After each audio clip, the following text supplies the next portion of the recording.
कहीं एक मासूम नाजुक सी लड़की, बहुत खूबसूरत मगर सांवली सी, बहुत खूबसूरत। मुझे अपने ख्वाबों की बाहों में पाकर कभी नींद में मुस्कुराती तो होगी, उसी नींद में कस मसा कर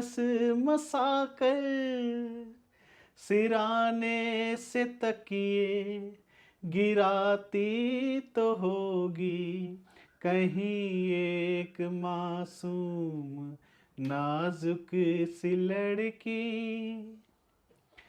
चलो खत लिखे जी में आता तो होगा, मगर उंगलियां कप कपाती तो होंगी। कलम हाथ से छूट जाता तो होगा, उमंगे कलम फिर उठाती तो होंगी। मेरा नाम अपनी किताबों पे लिख कर वो दांतों में उंगली दबाती तो होगी, कहीं एक मासूम नाजुक सी लड़की। आदाब दोस्तों, मैं राहुल जैन नमोकार चैनल पर आपका हार्दिक स्वागत करता हूं। दोस्तों, आपने जो ये गीत सुना, ये मेरे सबसे पसंदीदा गायक, जिनका मैं बचपन से मुरीद रहा हूं, मोहम्मद रफ़ी साहब। आज उनका 99 वर्ष जन्मदिन है उनका। आज अगर वो हमारे बीच होते तो 99 साल के हो जाते हमारे रफ़ी साहब। 24 दिसंबर 1924 को उनका जन्म हुआ और उस समय आप जानते हैं भारत पाकिस्तान सब एक था। और आज भी उनके चाहने वाले उन्हें इतना याद करते हैं जिसका मतलब हम सोच भी नहीं सकते यार। आज एक से एक तमाम सिंगरों की हम बात करते हैं, लेकिन रफ़ी साहब जैसा ना पहले कोई था, ना है और ना ही कभी आएगा। तो मोहम्मद अजीज़ की मुझे वही दो लाइनें याद आ जाती हैं कि न फनकार तुझ सा तेरे बाद आया, मोहम्मद रफ़ी तू बहुत याद आया।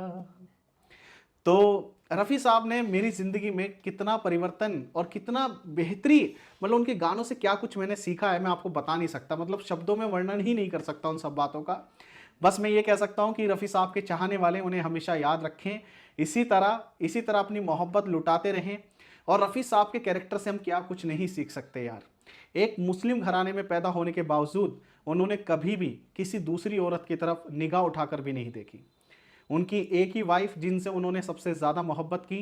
कभी भी आपने कभी अखबारों में या कभी भी आप सोशल मीडिया पर भी जाकर देखेंगे, तमाम सिंगरों के बारे में बहुत कुछ लिखा जाता है, लेकिन रफ़ी साहब के बारे में एक भी नेगेटिव बात आप कभी भी मालूम नहीं करेंगे।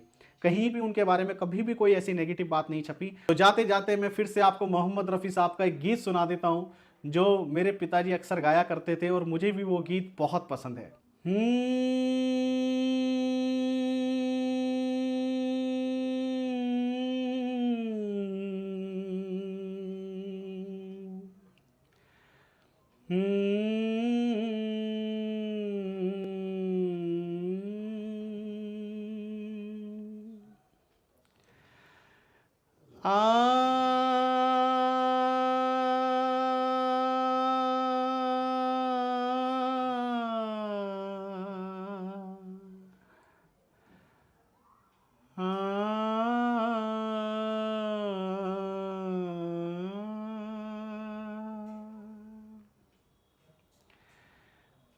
मैं ये सोच कर उसके दर से उठा था कि वो रोक लेगी, मना लेगी मुझको।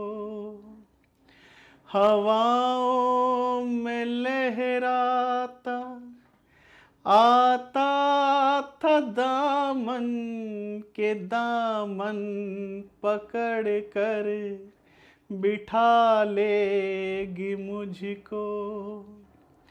कदम ऐसे अंदाज में उठ रहे थे कि आवाज देकर बुला लेगी मुझको, मगर उसने रोका न मुझको मनाया, न दामन ही पकड़ा न मुझको बिठाया, न आवाज ही दी न वापस बुलाया।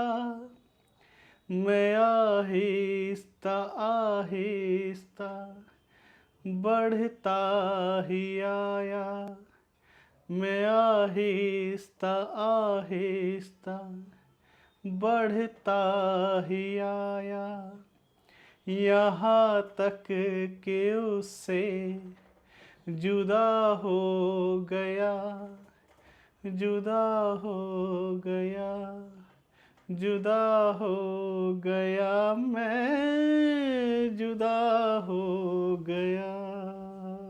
दोस्तों, मैंने अपने अंदाज में रफ़ी साहब को याद किया। मैं कोई सिंगर नहीं हूं, लेकिन फिर भी अगर आपको मेरी आवाज़ अच्छी लगी हो, आपको लगता है, देखिए कहते हैं ना संगत का बहुत असर पड़ता है, तो मोहम्मद रफ़ी साहब, उनका इंतकाल तो सन 1980 में हो गया।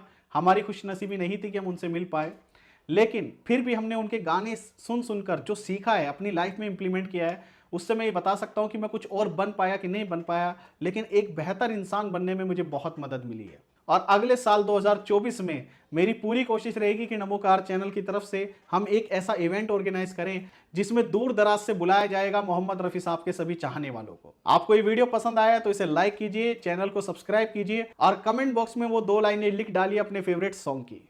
धन्यवाद। जय जिनेंद्र।